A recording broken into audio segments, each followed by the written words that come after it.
Bom dia, galera! E aí, como é que tá vocês? Tá certo? Vocês estão comigo aqui agora, né? Eu tô gravando essa aula dia 16/2, na terça-feira. E vocês provavelmente estão assistindo essa aula na sexta. Hoje o dia tá chuvoso, tá certo? E nós temos vários assuntos a tratar, tá certo? Eu sou o professor José Maria, da Base Técnica, da UP Bacelar Portela. E os alunos referentes a essa aula são os alunos da 200 e 203. A 203, ele já vem de um trabalho dessa disciplina. Então, ele já tem contato com a disciplina. Então, não são mais novos, né? Não estão se apresentando à disciplina. Tá certo? Fizeram questionários, tem cerca de 50 a 60 questões respondidas, tá certo? Tem um portfólio, tem um material. Então, esse assunto para 203 é uma continuação dessa disciplina que abrange muitas áreas, tá certo? Já a 200, eu estou me apresentando agora, eu estou chegando agora na disciplina junto com vocês. Então, esse material, ele é interessantíssimo porque, além de abranger boa parte do assunto que foi dado na 203, vocês vão estar recebendo uma informação diretamente ligada à área de vocês, que é a área da construção, a área das edificações. Então, pessoal, tá certo? Nós temos 50 minutos para trabalhar. Então, esse vídeo tem que ser suficiente para que vocês assistam, para que vocês tenham um norte, para que vocês tenham material, façam as atividades, tá certo? Que é pegar no final do material, tem um questionário, tá certo? Vocês passam esse questionário por caderno, respondam, tá certo? Existe um gabarito já junto, tá certo? Mas primeiro respondam, busquem a informação para depois usar o gabarito, tá certo? Eu vou estar no Meet junto com vocês durante a aula, tá certo? Tô com dúvida ou não vai dar tempo, você dá um play, tá certo? Segura, porque se nossa aula for na sexta-feira, vocês têm o final de semana todo para responder, mandar esse material no Zap. As salas do Meet, as salas institucional pelo IEMA estão sendo criadas, tá certo? Você vai poder criar, você vai poder salvar seu material lá, mas você tendo seu caderno, você tendo as atividades em dia, não tem por que se preocupar, tá certo? Então, o que é interessante para mim é que vocês tenham esse material guardado, né? Todo organizado, para caso eu precise fazer uma nota, ou caso eu precise fazer um simulado, vocês tenham onde procurar, vocês têm material, tá certo? Vamos trabalhar desse jeito, é uma organização bem simples, tá certo? E que vai fazer a diferença com vocês. Beleza, pessoal? Então, a disciplina Saúde e Segurança do Trabalho é uma disciplina que abrange muitas áreas, tá certo? É um assunto discutível, muito bem discutível, tá certo? Então a gente vai ter esse norte que eu tô norteando, eu tô fazendo essa ponte entre vocês e essa disciplina, esse conhecimento. Cabe a vocês aprofundá-lo, tá certo? Então vamos lá, pra gente não se prender. Então vamos lá, pessoal. Você conhece a CBIC, a Câmara Brasileira da Indústria da Construção? Então a CBIC é um órgão, como tem vários outros órgãos, tá certo? Mas o CBIC é um dos órgãos mais importantes porque ele está ligado diretamente a Brasília, aos poderes legislativo, executivo e judiciário.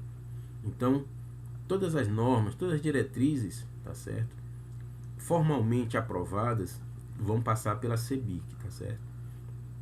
Então, cabe a vocês se associar, acompanhar, porque tem muita informação, tem muito material lá, tá certo? Então, como é norma e diretrizes, então todo o tempo ela está sofrendo mudança. O Brasil está sofrendo grandes mudanças, tá certo? A CLT sofreu muitas mudanças. E quando muda a CLT, né, a carteira de trabalho, o modelo de trabalho com a carteira assinada,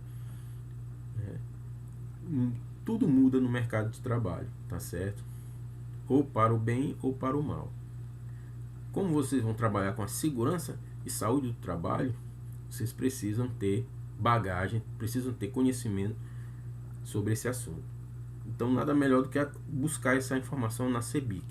Então, vou dar uma lida aqui rapidamente. A Câmara Brasileira da Indústria da Construção, CEBIC, foi fundada em 1957, no Rio de Janeiro, com o objetivo de tratar das questões ligadas à indústria da construção e ao mercado imobiliário, e de ser a representante institucional do setor no Brasil e no exterior. Em 1982, com o fortalecimento do seu papel de interlocutora do setor junto aos três poderes, sua sede foi transferida para Brasília. Em 2017, a CEBIC celebrou 60 anos de atuação, inaugurando uma nova sede e registrando um crescimento no número de associados. A entidade reúne 92 sindicatos e associações patronais do setor da construção, presentes nas 27 unidades da federação. O resultado é mais qualidade de vida para o trabalhador, melhor desempenho de suas atribuições e menor índice de abstentismo. Então, pessoal, vocês verem a importância desse órgão. Que vocês, dependendo da formação, vocês podem estar até ingressando num órgão desse e fazendo um trabalho também sério, voltado à qualidade de vida do funcionário, tá certo? Aqui tem um site, tá certo? Então vamos dar continuidade.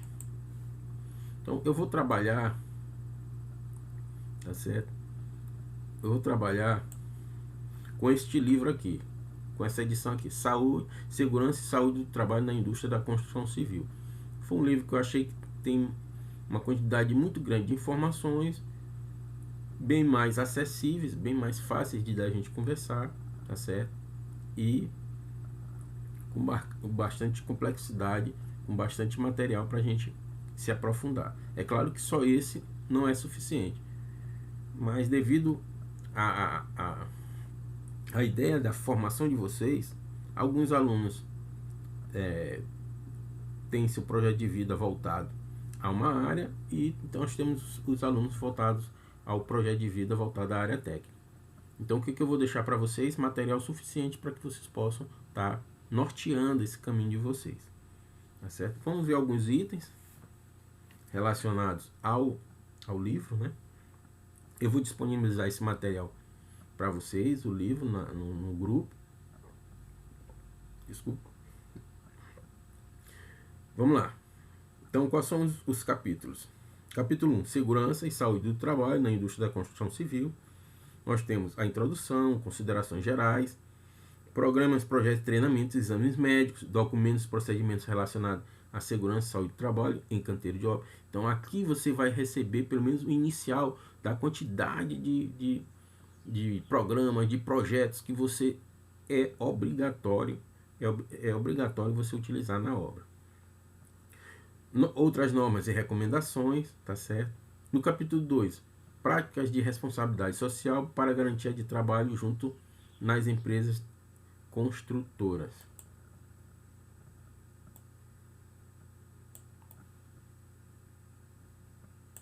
Garantia de trabalho junto das empresas construtoras.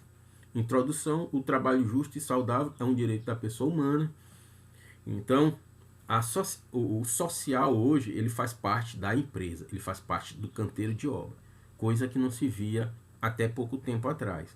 Então, o técnico de segurança do trabalho, o engenheiro de segurança do trabalho ou qualquer profissional da área que entre em um ambiente de obra, de um canteiro de obra, ele tem que estar sociável, ele tem que ter recebido todas as informações, toda a cultura, né, da saúde e segurança do trabalho, para que ele se sinta, né, absolvido, para que ele não tenha problemas, para que ele não se sinta deslocado, né?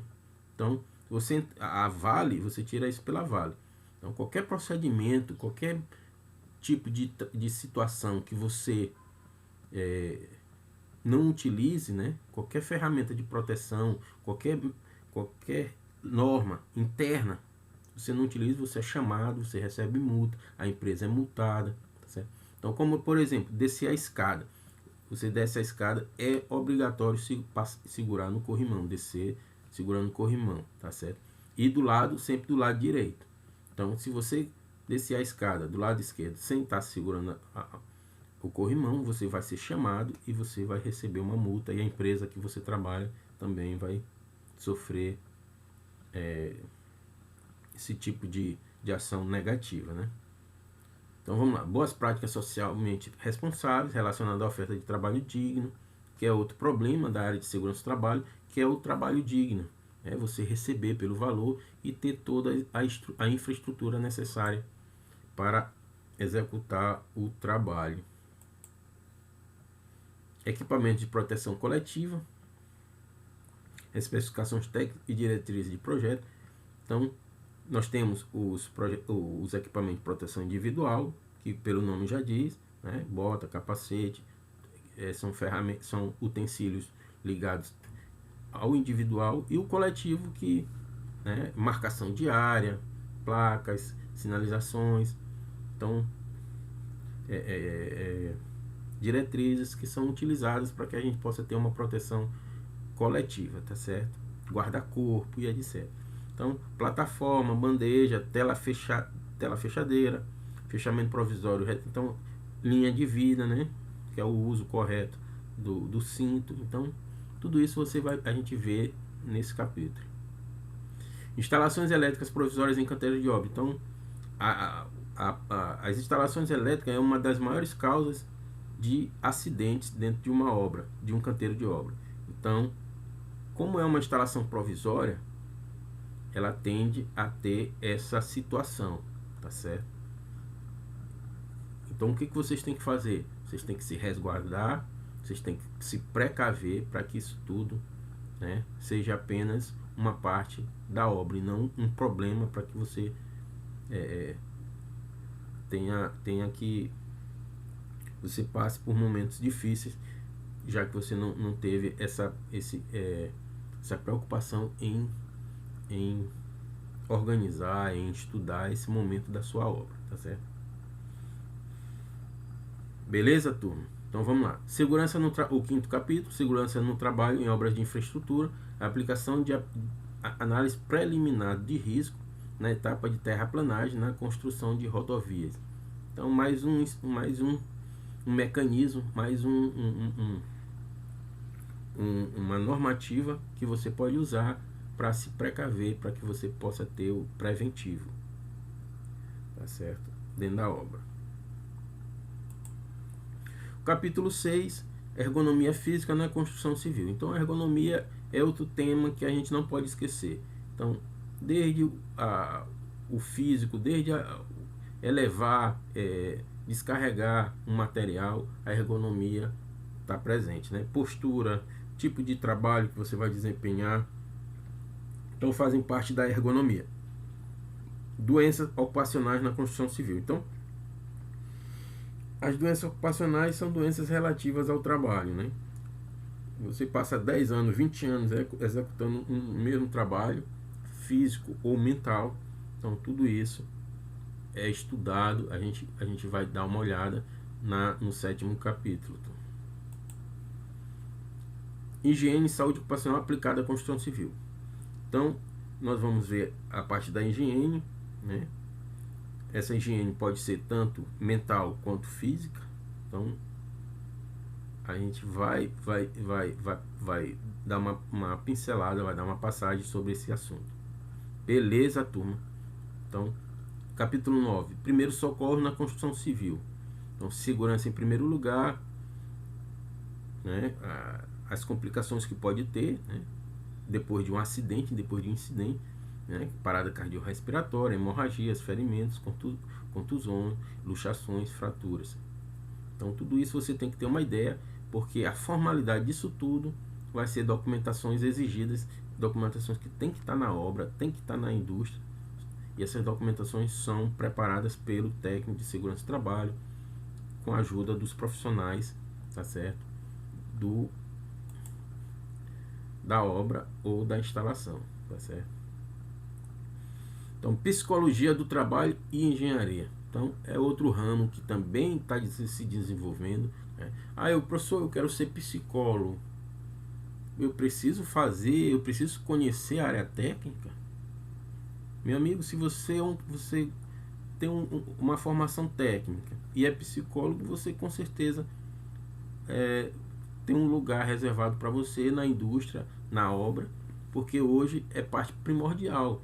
Você descobrir que um funcionário está com problemas mentais, está com uma certa tendência à depressão, está tendência ao alcoolismo, então você consegue prever, você consegue acompanhar esse profissional, tá certo? Dar a ele mais segurança, tirar ele daquela situação de risco, né? E além disso você está contribuindo, né, para a empresa não ter prejuízos, tanto, né, pessoais, de pessoas, quanto financeiros, né, ou materiais. Capítulo 11. Gamificação. Caracterização do tipo de jogador dos operários na construção civil. Construção civil, seu operário, motivação, gamificação. Então, a gamificação é uma característica hoje do funcionário e da empresa e do tipo de relacionamento. Então, aquela pessoa que tem uma certa desenvoltura, uma pessoa que é mais fechada. Então, a gamificação vai dar essa condição para que você analise o perfil do seu funcionário, se ele tem uma vontade de estar crescendo naquela área, se ele gosta só de ficar naquela área. Então você vai estudá-lo para que ele se encaixe melhor na execução do trabalho dentro da empresa ou dentro do canteiro de obras, tá certo? Método AHP, para tomada de decisão multicritério aplicado à segurança e saúde do trabalho. Então, mais um método, né? Mais uma ferramenta que você vai utilizar para controle, né, da saúde e segurança do trabalho.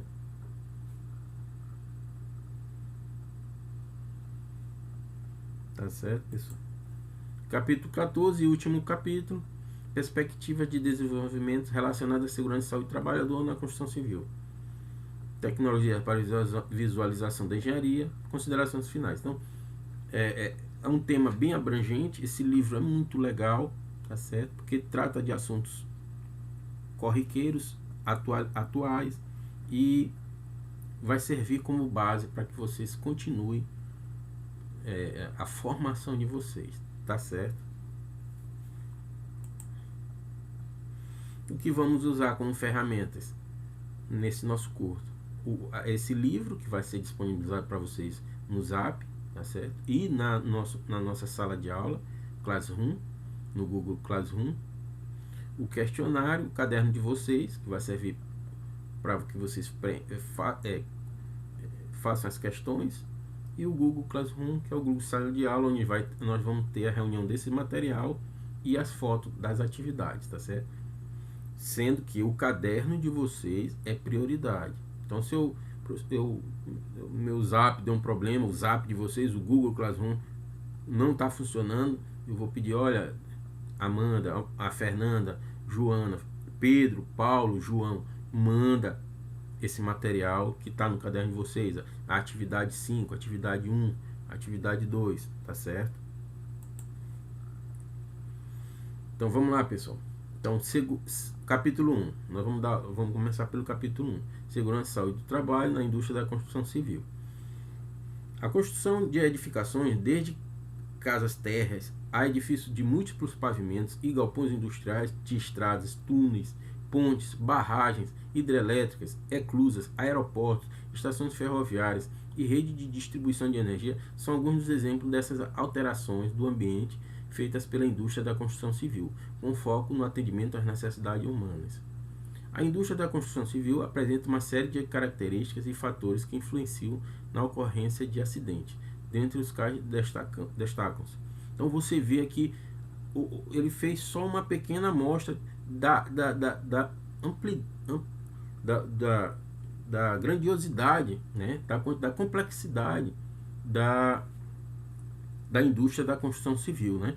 Então vocês têm essa capacidade, através da segurança do trabalho, de atuar em vários campos, em várias áreas, tá certo? Não só com a formação técnica, como eu falei, como médico, como terapeuta, como psicólogo. Então vocês vão ver daqui para frente que existe, dependendo da quantidade, dependendo do tamanho da empresa, nós temos setores relacionados, ligados diretamente à saúde e segurança do trabalho, tá certo?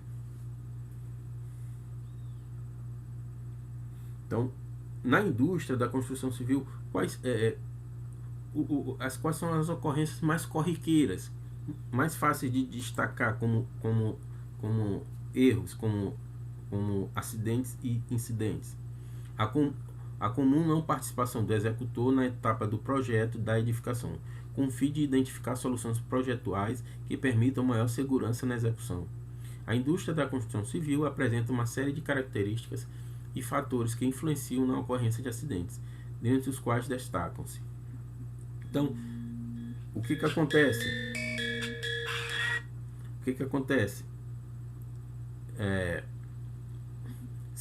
Nós temos várias etapas do projeto. O projeto, a concepção do projeto, né, na prancha, no AutoCAD. Então, esse projeto chega na obra, ele vai ser executado por outra pessoa. Então, o executante muitas vezes não tem contato com o projeto. Então, falta esse tipo de comunicação, tá certo? Porque o executante, ele consegue visualizar vários problemas e o projetista muitas vezes não consegue conceber isso, tá certo? Falta de tradição em se elaborar projetos de segurança que antecipem e proponham medidas preventivas frente aos riscos que os funcionários estão submetidos à realização das atividades. Então, na elaboração do projeto é que você tem que prever, né, se prevenir de vários acidentes que muitas vezes depois o projeto vai para a obra já com índices, né, uma quantidade enorme de possíveis acidentes. Número elevado de empresas de pequeno porte atuando no setor. Então, a empresa, vocês vão ver lá na frente que a empresa de pequeno porte, ela tem uma grande possibilidade de não observar os acidentes, de não verificar, de não se prevenir dos acidentes, devido ao custo, devido à sua estrutura pequena. Alta rotatividade de mão de obra. Então, você não conhece seu profissional não tem muito tempo de obra com você. Então, alguns erros que você não conseguiu ver na entrevista, na contratação, pode ser que vão gerar os acidentes quando esse funcionário estiver na obra. Efeitos do clima e a adoção de horas extras para compensar em partes esses efeitos. Então, quando você entra em uma negociação onde o funcionário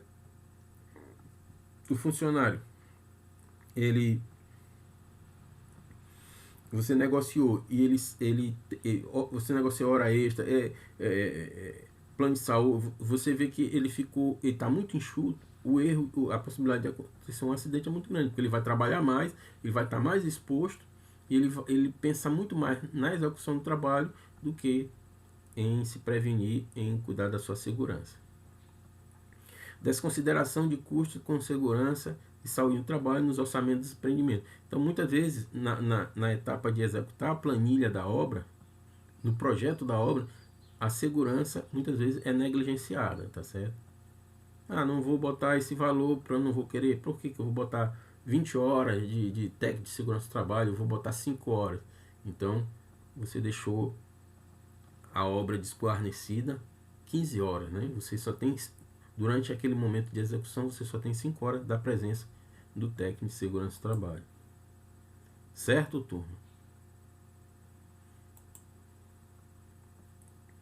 Dando continuidade, competições de orçamentos. As contratações se dão pelo menor preço, sem que sejam avaliadas as possibilidades e implicações de corte nos gastos com segurança. Então, se você contratou uma obra com um valor menor, quer dizer que a segurança também foi negligenciada. Tá certo? Pagamentos por tarefas, as quais incentivam a redução de prazos para a realização desse serviço. Então, quando você paga por tarefa, a preocupação da pessoa contratada, ou da firma contratada, é executar, receber e ir para outra obra. Então, nesse intervalo, devido à correria, provavelmente há um risco maior de acontecer acidentes. Compreendido que a construção civil é uma indústria que apresenta grande quantidade de acidentes e que possui uma série de particularidades que a diferem de outros ramos industriais. É de fundamental importância que sejam desenvolvidos estudos e pesquisas voltados a este setor, no que se refere à segurança e à saúde do trabalhador. Então é uma área que ainda está se desenvolvendo muito, tá certo? Nós temos normas brasileiras, tá certo? Nós temos normas mundiais, tá certo? Então o Brasil tem que se adequar a isso para poder continuar produzindo, para que ele possa se tornar competitivo lá fora, tá certo? Que seus produtos se tornem cada vez mais competitivos. Em pesquisa realizada por Costella, Junges e Pilfs em 2014, em 115 canteiros de obras de pequeno, médio e grande porte, observou-se que as obras de grande porte atenderam em média 64% dos itens da NR18, enquanto as obras de médio porte atenderam apenas 45%, menos da metade. E as de pequeno porte só 19,7%, 20% dos itens. Apesar de já ser esperado que as obras de maior porte tenham maior comprometimento com a segurança e saúde do trabalhador, foi o que a gente viu lá, né? As empresas de grande porte, elas têm uma preocupação maior, porque tem um volume de renda maior, né? Tem vários agregados que trazem esse benefício. Ainda assim, se vê um descaso bastante grande, uma vez que, em média, 35% dos itens da NR18 avaliados nessas obras não foram atendidos. Então, aqui você já vê a citação da NR18, que é a norma regulamentadora 18. Nós temos várias normas regulamentadoras e a 18 é a que está mais voltada para a construção civil, tá certo? Então, o que é uma norma? É um material que já foi estudado, já foi colocado em prática e baliza, norteia qualquer tomada de decisão, tá certo, pessoal? Então, provavelmente, qualquer coisa que você pense, qualquer coisa que você precise atuar, está na NR18. Então, você tem que estar, o técnico de segurança do trabalho, o profissional, ele tem que estar ligado à NR18, ele tem que estar com ela na ponta da língua. Se a pesquisa fosse expandida para as demais normas regulamentadoras e se aplicam à Constituição Civil, o percentual de requisitos de segurança do trabalho não atendido iria potencialmente aumentar. Então, se a NR18 ele só consegue atender 35%, imagine as outras normas, tá certo? Então, aí que vai cair mais ainda esse número de atuação, né, positiva da empresa, tá certo?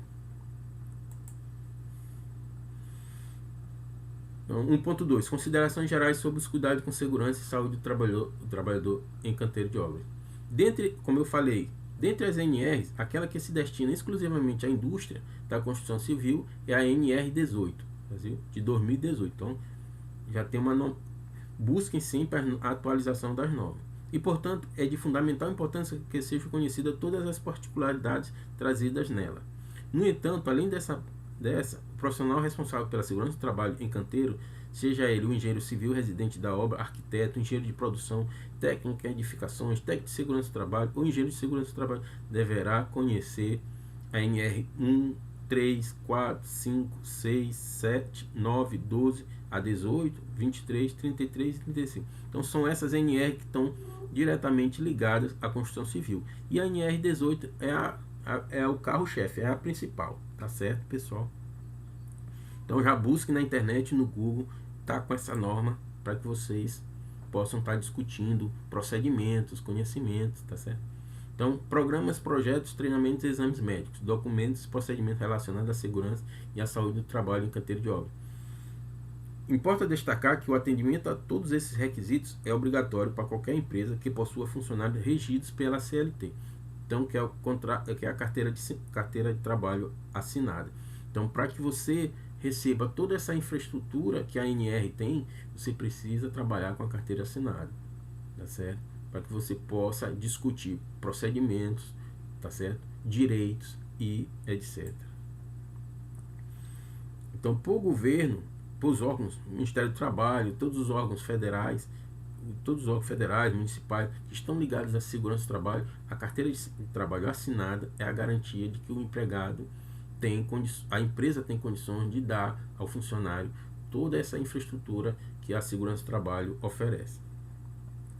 Programas relacionados à segurança de saúde do trabalho. Então, esses programas são diretrizes mínimas, necessárias e obrigatórias que a empresa, né, dentro de uma quantidade de funcionários, ela precisa ter para que o trabalho, para que haja um relacionamento entre empresa, órgãos públicos federais de fiscalização e o funcionário.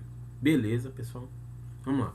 Há alguns programas relacionados à segurança e à saúde do trabalhador, de implementação obrigatória e que, portanto, precisam ser conhecidos pelos profissionais que atuam no setor da construção civil. Então, quais são eles? O Programa de Controle Médico de Saúde Ocupacional, PCMSO, tá certo? O Programa de Prevenção de Riscos Ambientais, PPRA. Então, aqui, esse Programa de Prevenção de Riscos Ambientais, você lembra de quê? De um acidente, de vários acidentes que já teve. Um deles pela Vale, Brumadinho, aquela outra barragem lá que eu me esqueci o nome. Então, os programas de prevenção de riscos ambientais são ferramentas, são material de estudo preventivos. Então, qualquer risco ambiental ele está descrito no programa de prevenção de riscos ambientais. Então, com essa prevenção, é possível que esse acidente seja visto de outros olhos e seja evitado.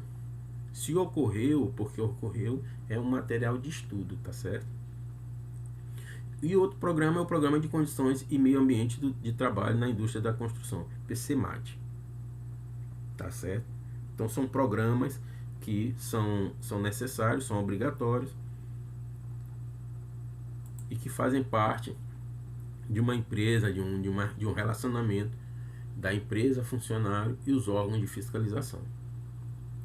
Então vamos começar pelo PCMSO, que é o Programa de Controle Médico de Saúde Ocupacional. O Programa de Controle Médico de Saúde Ocupacional, PCMSO, integra um conjunto de iniciativas a ser implementada em empresas no campo da saúde do trabalhador, com foco em prevenção, rastreamento e diagnóstico. Então, uma empresa como a Vale, que é gigantesca em número de funcionários e de produção, ela deve ter vários programas de controle médico de saúde ocupacional. O PCMSO tem como objetivo promover e preservar a saúde de todos os funcionários da empresa, para a qual o programa foi elaborado. As diretrizes a serem atendidas pelo PCMSO são apresentadas pela NR7. Então, onde é que está onde você tem um material para balizar as informações do PCMSO? Na NR7. Então, pessoal, o que eu faço? Vá lá no Google e baixe as normas. O empregador deverá garantir que o PCMSO seja elaborado e corretamente implementado na empresa. A elaboração desse programa deverá se dar anualmente pelo médico do trabalho, integrante do SESMIT, ou médico contratado para este fim, caso não haja obrigatoriedade de manter médicos do trabalho no quadro da empresa. Muitas vezes a empresa é pequena, então você terceiriza, você contrata esse tipo de trabalho para fazer essa avaliação dos funcionários. Então, os serviços especializados em engenharia de segurança, e medicina do trabalho, SESMIT, nada mais é do que colaboradores da área de saúde que visam garantir a integridade física da equipe do trabalho no ambiente ocupacional. Então, tem a finalidade, o SESMIT está relacionada em R4. Ela é formada pelo engenheiro de segurança do trabalho, o enfermeiro do trabalho e médico do trabalho. Então, só aí, professor, eu quero ser enfermeira, eu preciso fazer o curso técnico, isso aqui vai me ajudar? Meu amigo, você é técnico em eletrotécnica, você é um técnico em mecânica, e faz uma enfermagem, você faz uma medicina, você tem respaldo, você tem conhecimento, você tem bagagem e tem uma maior facilidade de trabalhar nesse mercado que é enorme, né? Exames obrigatórios mínimos. Então, e qual é a obrigatoriedade do SESMIT, do PCSMO? Então, esses são os exames obrigatórios: o admissional, periódico, de retorno ao trabalho e de mudança de função. Então, para que você saia ou adentre a uma empresa, você precisa passar por exames, tá certo, pessoal? Então, pessoal, aqui tem um questionário, tá certo?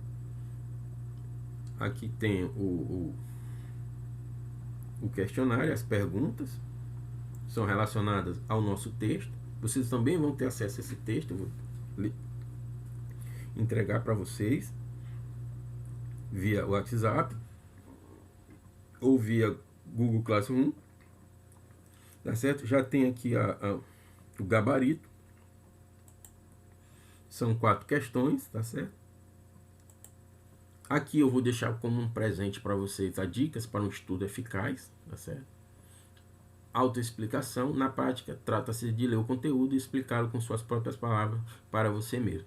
Eu li um texto, cara, eu vou dentro da minha cabeça, ou para alguém, para minha esposa, para minha filha, ou para meu namorado, para minha namorada, ou vocês, as meninas, namorado, ou quem, dependendo do relacionamento de vocês, vocês podem estar fazendo esse tipo de leitura e ver se a pessoa gosta mesmo de vocês, porque para escutar isso aqui tem que gostar muito, né? Que ele não vai entender nada, que não é da área, tá certo? Vamos lá, turma. Dica 2. O principal benefício da intercalação de disciplinas, como já vimos observado, é fazer com que a pessoa consiga manter-se mais tempo estudando. Então, misture as disciplinas que você tem dificuldade com as disciplinas que você tem mais afinidade. Assim o estudo não fica maçante, cansativo. Dica 3. Teste prático. Realizar testes práticos sobre o que você está estudando é uma das melhores maneiras de aprendizagem. Poxa, eu fiz aquele questionário, quem sabe eu posso fazer mais um. Eu posso tirar dali algumas perguntas que eu achei mais interessantes. É assim que se faz o teste prático. Você lê um material, você faz uma observação, né? Naqueles itens, naquelas palavras que são mais importantes. Dica 4. Prática distribuída. A prática distribuída consiste em distribuir o estudo ao longo do tempo, em vez de concentrar toda a aprendizagem em um bloco só, na véspera da prova. Então, nada mais é do que criar um cronograma para que você estude meia hora, 1 hora, 2 horas, do que deixar todo o material para estudar junto da prova, tá certo? Isso é bom para o Enem, é bom para qualquer concurso, vocês utilizarem dessa forma. Então, essas são as considerações finais, tá certo? Esse material é um material especialmente para vocês da 200 e 203. Eu tô o horário da aula e eu vou estar no Meet, aguardando perguntas, aguardando sugestões, tá certo? Vocês têm o YouTube, entrem no YouTube, façam observações, façam comentários, tá certo? Eu sei que a aula, ela, se fosse presencial, teria mais interação, renderia poderia render de outra forma, né?